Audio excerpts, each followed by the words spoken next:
Okay, now to introduce our lovely presenters. So we have Colin Fitzgerald, and we have Julia Tarasova, and we have their secret weapon, Hilda Aguinaldo. I apologize if I butchered your last name. So let me just give you a quick little background on who our presenters are. So Colin Fitzgerald is the Student Trustee Caucus President, and Julia Tarasova is a member of the Board of Governors. And their secret gem, or their secret weapon, Hilda, will be able to introduce herself to you when she has allotted her time to speak. Okay, so now I will pass it off to our amazing presenters. Thank you so much for being here today, and you have the floor. Thank you so much. I really appreciate it. Welcome in, folks. It's great to have everybody here. Like our wonderful lead star said, my name is Colin Fitzgerald. I am indeed the Student Trustee Caucus President. I also serve as voting student member on the California Community College Board of Governors. I'm joined today by the lovely Julia Tarasova and Hildegard Aguinaldo, two champions of students from the Board of Governors as well. And we're here to present on student leadership at the highest levels of governance in our system, and talk about students can take advantage of these existing systems to advocate for equity-minded reforms. All right. Oops, did I skip a slide? Nope, we're all good. Cool. Speaker introductions. Again, my name is Colin Fitzgerald. I'm a student at San Joaquin Delta College. I'm 21 years old. I love long walks on the beach. I love a good chess game, even though I suck. What can I say? I'm a student leader. I have been involved in the SSCCC for about 3 years now in various capacities, serving as communications officer of Region 5 way back when, vice chair of communications, a member of the strategic planning committee, and have been involved in the caucuses ever since. Really do believe the power that the SSCCC has to unify our voice and join together in advocacy. And with that being said, I'll hand it over to my illustrious host, Julia Tarasova. Thank you, Colin. Hello, everyone, and welcome. We're really happy to have you here. My name is Julia Tarasova. I'm 22 years old this year, and I'm actually a student at Sierra College.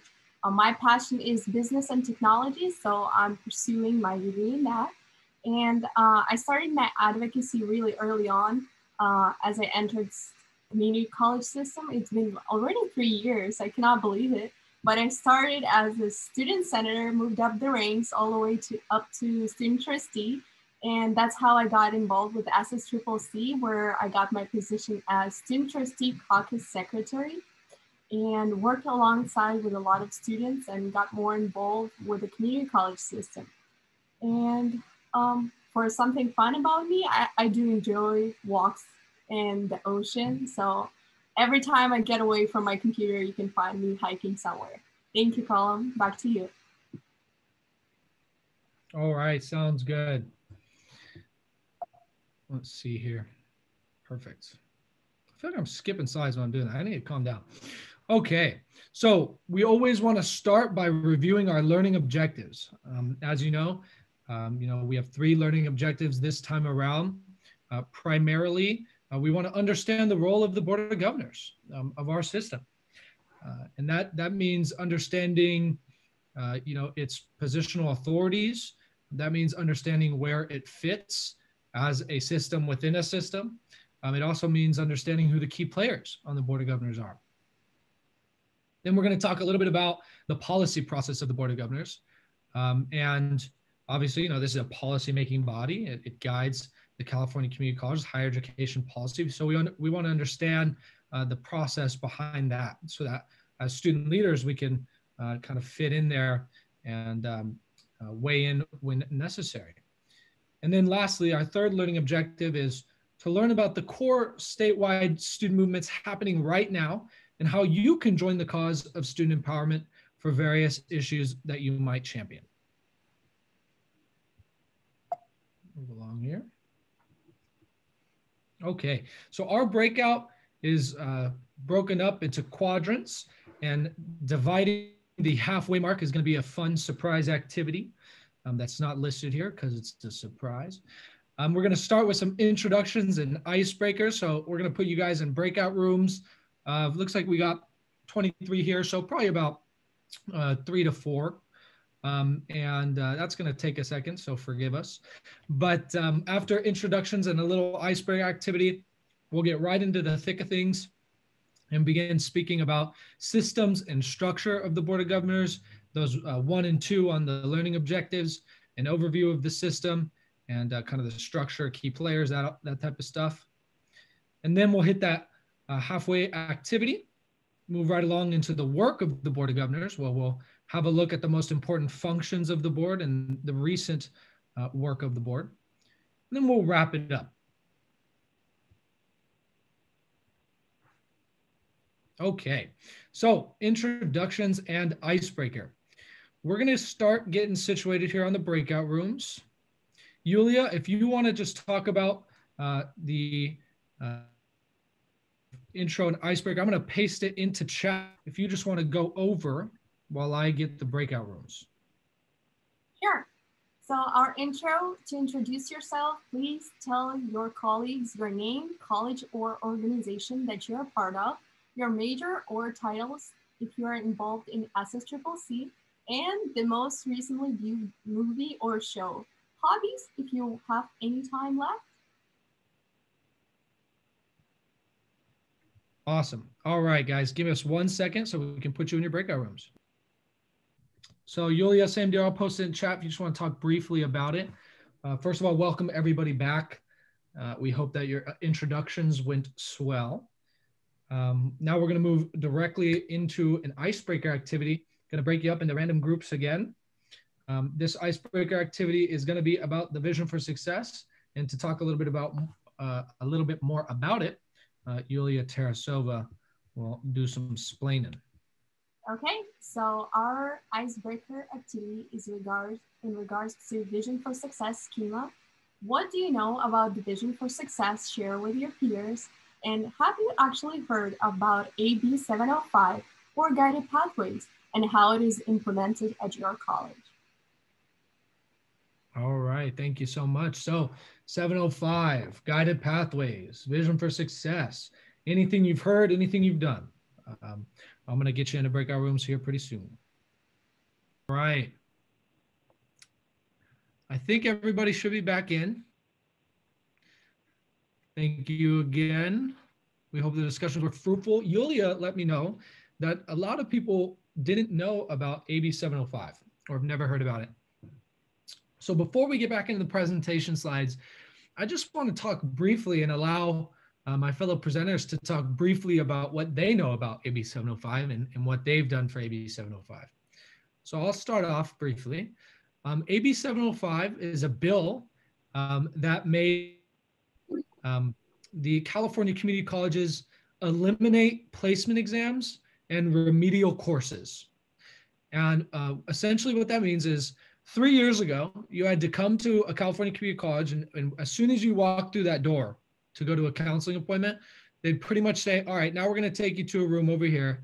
You're going to take a test as soon as you get through the door, and we're going to make your placements in, whether you're placed into a higher level math class or lower level English class, we're going to place you based on your scores on that test. But studies came out and showed that people were historically underplaced after those placement exams, that they were misplacing people in large numbers. And studies also showed at the same time that students who were enrolled directly above a remedial class, so into a college level course, as opposed to a remedial course, which is high school level English, people enrolled in the college level succeeded at far higher rates with the same foundational knowledge. Essentially, we were placing people lower and dooming them to fail. And we proved this statistically with research. And so AB 705 comes and it eliminates remedial courses. It creates co-requisite courses, which are courses that you take alongside whatever challenging course, math or English may be. And they're lower units, usually like a tutoring class that focuses specifically on that class. And so that's the gist of 705. And I'll allow my fellow presenters to talk a little bit about anything else if I missed the mark. So once Colin gave you the background on AB 705, I want to tell you a story of a fellow student from Sierra College who had a dream to be a nurse. Unfortunately, she didn't succeed in her high school career. So once she entered the college, she was unfortunate, but she had to take the remedial courses in order to get to the college level algebra. It set her back for 2 years just because she had to take those remedial courses.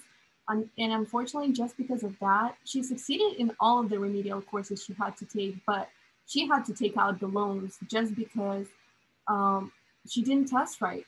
And they placed her below her knowledge, and she had no option to actually take a college class.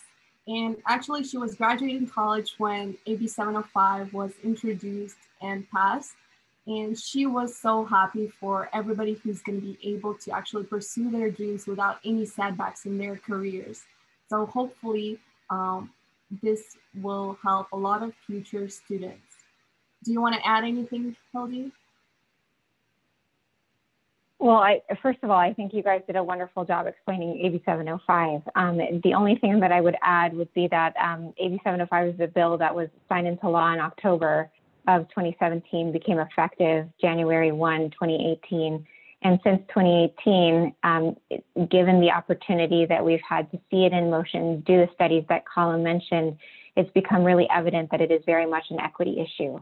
So I think, you guys correct me if I'm wrong, but I think in very late 2020, when we had a board meeting, there was a wonderful discussion around the deep effects of equity and inequity that are being shown by the way AB 705 is being implemented. So highly encourage you to get plugged into that discussion, to watch that board meeting, because I think it is online, and just to appreciate how much it is driving all of the equity work that we're doing at the community college level. So that's it. Colin, back to you. Yeah, absolutely. And I'm actually a beneficiary of AB 705. I was underplaced in a remedial math class, failed miserably my first semester. I think I got like a 25%, don't ask, but it was horrifying. And then because of AB 705, students were given the right to refuse remedial courses. We can say, screw that, I don't want to retake that course. It underplaces me, and this is wrong. And so we could request that we immediately be placed into a college level math class. I was placed into statistics, and I passed. So, I mean, I've lived out AB 705. I've seen how important it is. Now we're going to move right back on to the presentations. Hope there was some great discussions. Let's see here. I'll share my screen again. Perfect. All right. So systems and structure. Oop, there we go. Yulia?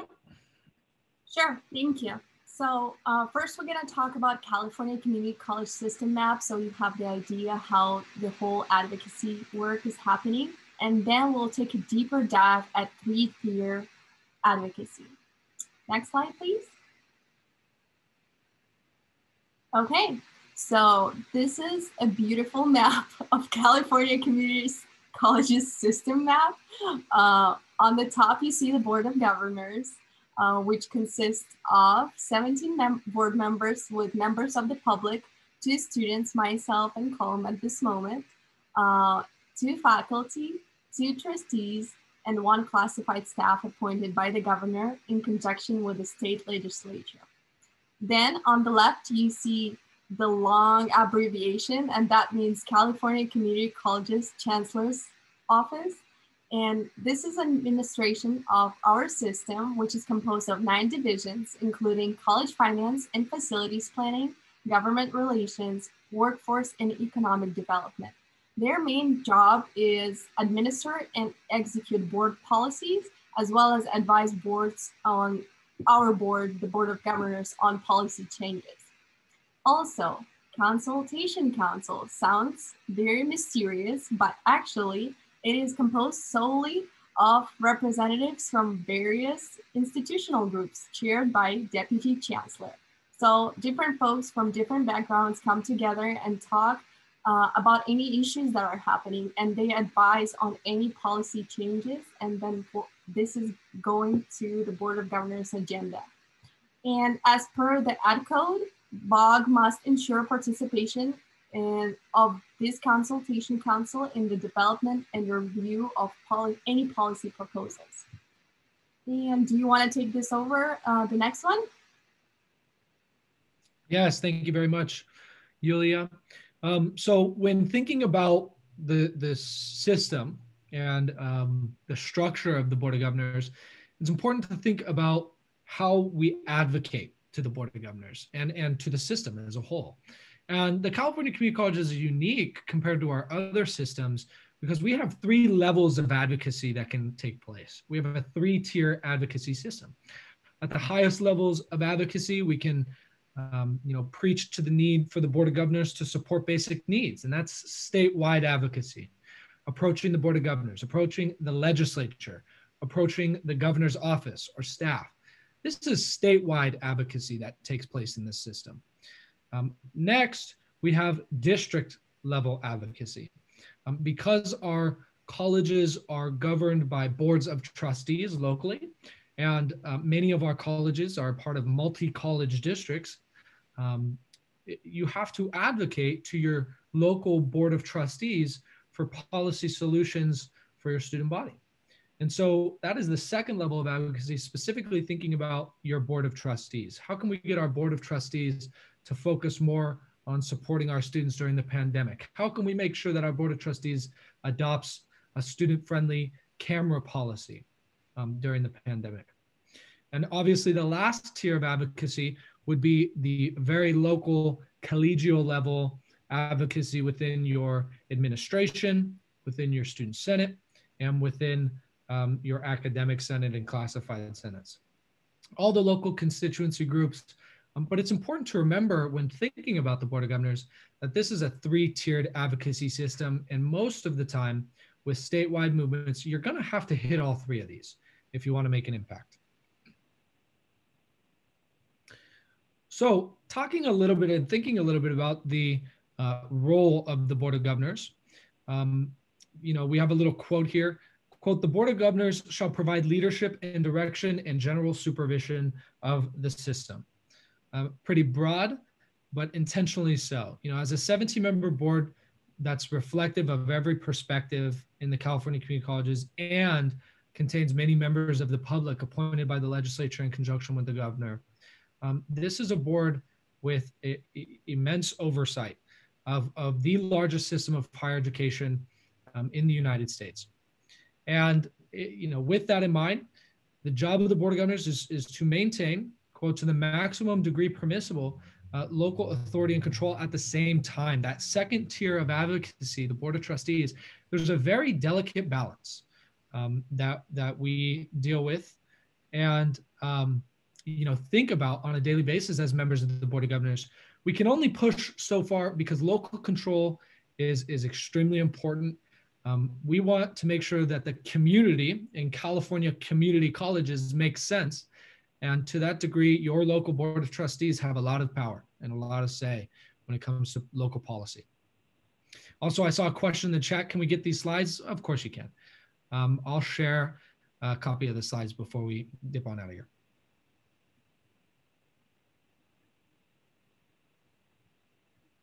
Yulia, you want to take over this one a little bit?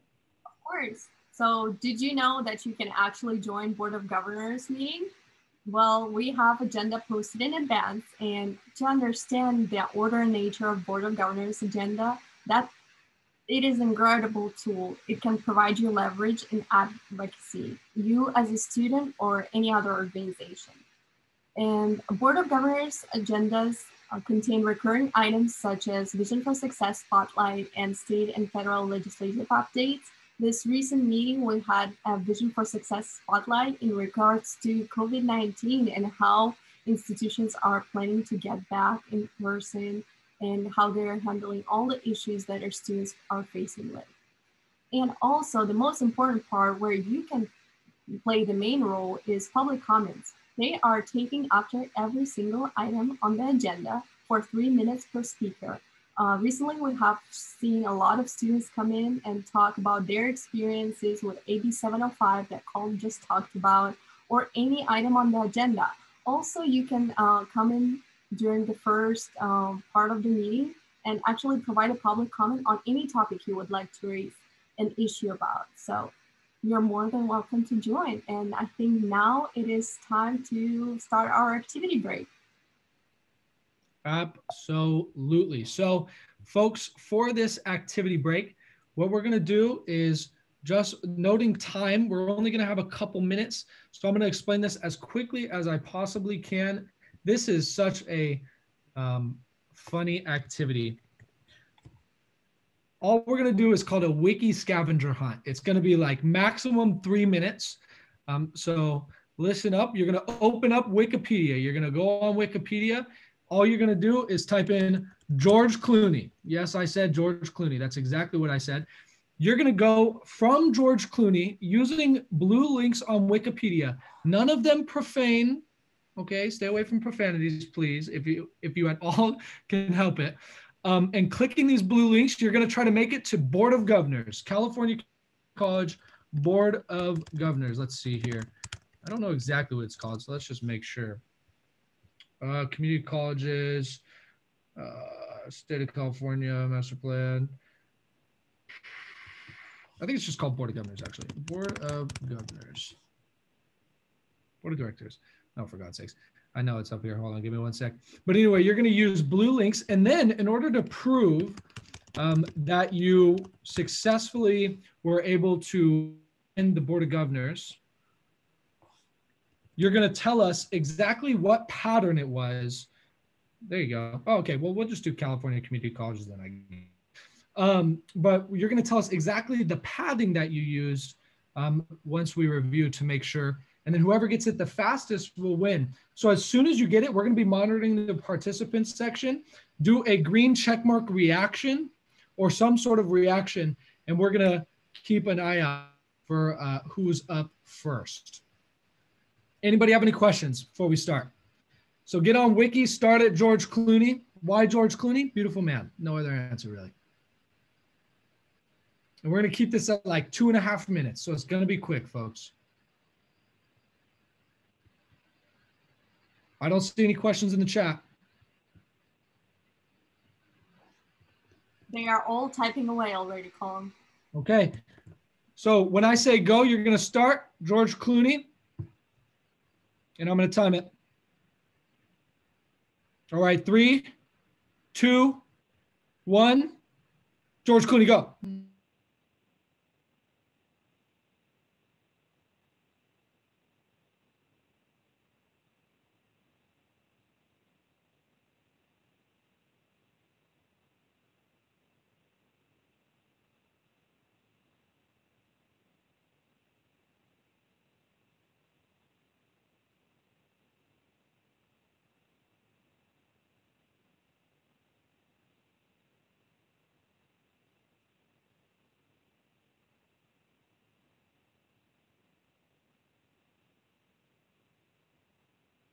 Yulia, if you can monitor the participants, because I'm so invested. I can tell, sure. I'll keep an eye on them. All right, will do. I'm at California. I'm going to be you guys.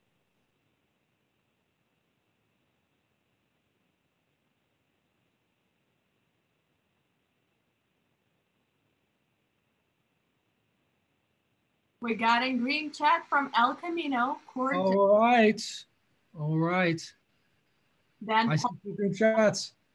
All right, let's slow it down, folks. It looks like we're beat here. El Camino, can you unmute real quick? Yeah. All right, let's hear the padding. Hold up. Before you do that. There we go. All right, let's hear the padding. Now, it was California Community Colleges, right? It wasn't? Yep. Okay, perfect. So, California Community Colleges. So, are you ready? So, I went to George Clooney. That was the first one. Then Lexington, Kentucky. Then list of United States cities by area. Nice. Then 2010 United States Census. Classic. And then California. And then you scroll down to your education, and then California Community Colleges is in there. Boom. Amazing. Round of applause. Round of applause for El Camino Justice Sterling Raiklen. Great job. Great job. All right, folks, that's just to keep you on your toes. We're gonna get right back in to the presentation here. Thank you so much for your participation. Yeah. And congratulations. Work of the Board of Governors. I'll leave this one to my co-presenters, Yulia and Hildy. Yulia, go ahead. Okay. Oh, So, there we go. do you know anything about the higher education policy? We're here to tell you. The Governmental Relations Division that I mentioned earlier for Chancellor's Office advocates for state and federal policy and fiscal actions that create the whole environment for California community colleges in order to achieve goals outlined in Vision for Success that we talked about earlier in the presentation. Some of the priorities for the system in general is teaching and learning, which includes competency-based education regulations and piloting any programs that might be introduced. Of course, transfer pathways in ADT, and equitable placement implementation and professional development, AKA AB 705. Second, a major topic for Chancellor's Office is student resources. So student basic needs resources and financial aid reform, California Virtual Campus Course Exchange that is happening, and classroom and campus climate. The last major topic is continuous improvement, which includes guided pathways reforms and professional development, as well as streamlining the planning and reporting any pilots that are happening at the moment. And some of their actual recent work that you can look up and see how the bill was going through is AB 376, which increased protections for student loan borrowers. Also, AB 2416 for homelessness as extenuating circumstance in financial aid. AB 2884, which allowed colleges to use lottery funds for basic needs support. And AB 3137, which allowed students called to military duty to re-enroll in California Promise Program. Is there anything that stood out to you, Hildy, from last year? I think you did a great job encapsulating it. I think the only thing worth underscoring is that we have a wonderful team at the Chancellor's Office doing government relations that has really done a great job, not only pursuing our advocacy, but making sure that we're involved in the process. So hopefully we get some time to talk a little bit about Lobby Day and our role in government relations. Oh, so the next slide, now we're gonna talk about the priorities for this year. And some of them stay the same, as you can see from the ones that I mentioned before, but the most important one is how you're gonna pay for your education. So financial aid reform and basic needs, especially right now, is a hot topic for Chancellor's Office as well as the whole system. And also protecting and preserving core system resources, as well as, of course, transfer pathways, ADT. Lastly, legislative reauthorization of economic and workforce development program. Last meeting during the Board of Governors, we actually had a senior policy advisor, Landeo Jose, from a governor's office who presented to us with a report about the equity and recovery with equity, which outlined 11 specific steps on how they plan to come back to better California and better community colleges system, and in what ways we can cooperate with CSU, UCs, and make the students' educational pathway seamless and recover with equity at the same time. Back to you, Colin. Thanks so much. All right, now, long awaited. I know we're a little bit over time, so stay with us, folks. We got some great stuff to cover, and also we're going to take questions at the end. But we'd love to formally introduce now Board Member Hildegard Aguinaldo, a champion of diversity, equity, and inclusion, and one of the most student-focused members on the Board of Governors. Even more student-focused than I am sometimes, asking just the right questions when they need to be asked. A tireless advocate for basic needs, and what more can I say, Hildy? I don't know if I deserve that illustrious introduction, but I really enjoy the opportunity that I have to serve alongside the both of you, because I think you guys are doing the critical work on the board. There are two things that really guide my engagement on the board, which is first, proximity, making sure that we have closeness and intimacy with the issues by virtue of talking with the people who are most directly affected, which is the students. And I think you guys both do a wonderful job at bringing the student experience to the board so that when we consider issues in a forum like that, that we understand the context and how it's truly benefiting or harming the students. So first is the issue of proximity. Second is intentionality around the way that we approach the issues and making sure that we're approaching it for the right reasons and in the right way. And again, you guys do a wonderful job at making sure that we're staying focused and that we're doing it with the student at the center and the student in mind. So I want to reserve as much time as humanly possible for the question and answer session. But I just want to transition over by just saying there are so many critical pieces of literature that we were talking about today that maybe it's worth putting that in the chat or something, Coleman, Yulia, to make it accessible so that people are very familiar with the governor's Recovery with Equity report, with the Vision for Success and everything else. And critical to our work is to hear from you guys. So hopefully you are not shy in talking about us. And if for some reason you want to reach out to us to tell us more about your story, please do. I'm happy to share my email address in the chat.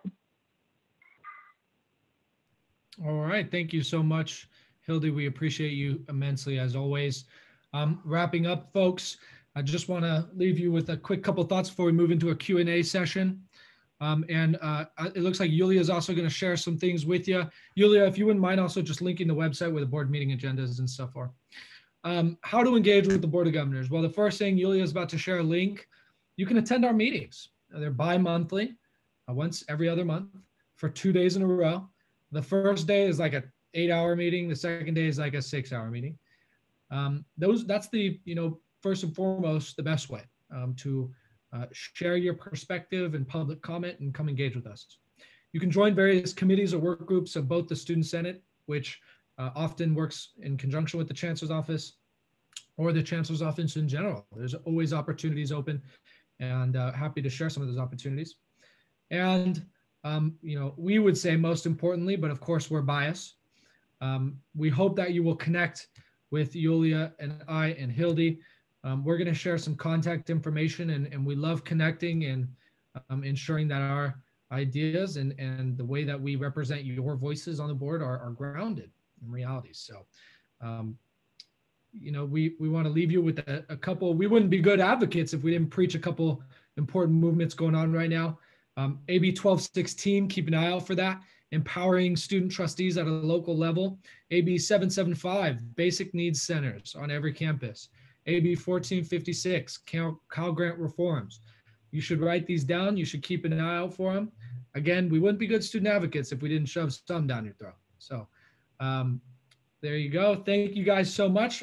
With that being said, we'll move into a Q&A session. Happy to answer any questions in the chat. Also, you can raise your hand or use any of the participant reaction functions, and we'll try to get to people as they go.